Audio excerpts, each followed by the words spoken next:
अस्सलाम वालेकुम दोस्तों, आज मैं आपको लेके जा रहा हूँ एक ऐसी जगह जिसका नाम सुनते ही जहन में चाइना और उसकी अजमत का ख्याल आता है। हाँ, मैं बात कर रहा हूँ great wall of China. Taxi book की और हम निकल पड़े। ये सफर कुछ ज्यादा लंबा नहीं, लेकिन रास्ते का नजारा कुछ खास है। बीजिंग की बिजी रोड्स, फिर हाईवेज और वक्त के साथ साथ कंक्रीट जंगल पहाड़ों में तब्दील होता नजर आता है। और देखते ही देखते हम पहुँच गए बादलिंग ग्रेट वॉल। ये वो जगह है जो बीजिंग से सबसे करीब है और टूरिस्ट के लिए सबसे एक्सेसिबल भी। अगर आप बीजिंग आ रहे हो तो यही पहली चॉइस है। यहाँ आने के बाद पहला काम फ्री शटल सर्विस। हाँ, बिल्कुल फ्री। ये आपको पार्किंग लॉट से सीधा टिकट काउंटर तक ले जाता है और यहाँ से असली मजा शुरू होता है। टिकट काउंटर पर पहुँचते ही लाइन लगती है और एंट्री पास लेते हैं। नॉर्मल टिकट और केबल कार का ऑप्शन है। मैं आपको रिकमेंड करूंगा, अगर आपके साथ बच्चे हैं या बूढ़े हैं तो आप केबल कार यूज करें, वरना पैदल चलना अपनी जगह मजा देता है। अब हम आ गए हैं असली वॉल पर। ये देखना, महसूस करना, लफ्जों में बयान करना मुश्किल है। ग्रेट वॉल की तारीख 2000 साल पुरानी है। इसको बनाने का मकसद था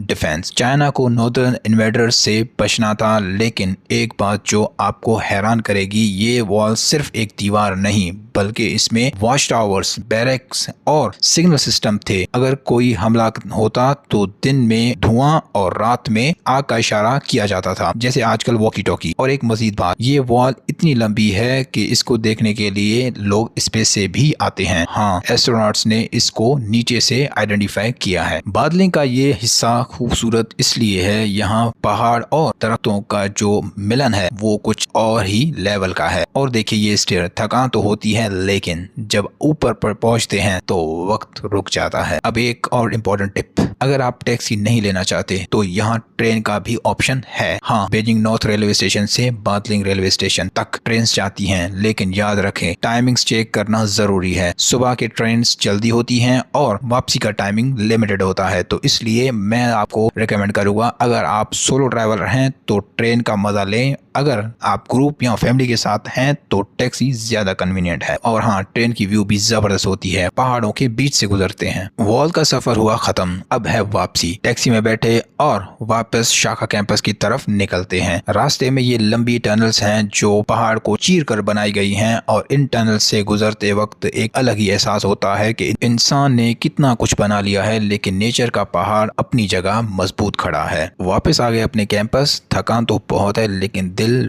भर आया है। ग्रेट वॉल एक ऐसा वंडर है जिसको एक बार देखना चाहिए। अगर आप कभी भी चाइना आए तो बेस्ट टाइम है स्प्रिंग, यानी कि अप्रैल मई, या ऑटम यानी कि सितंबर अक्टूबर। ना बहुत गर्मी ना बहुत सर्दी, बस आप और ये दीवारें। तो उम्मीद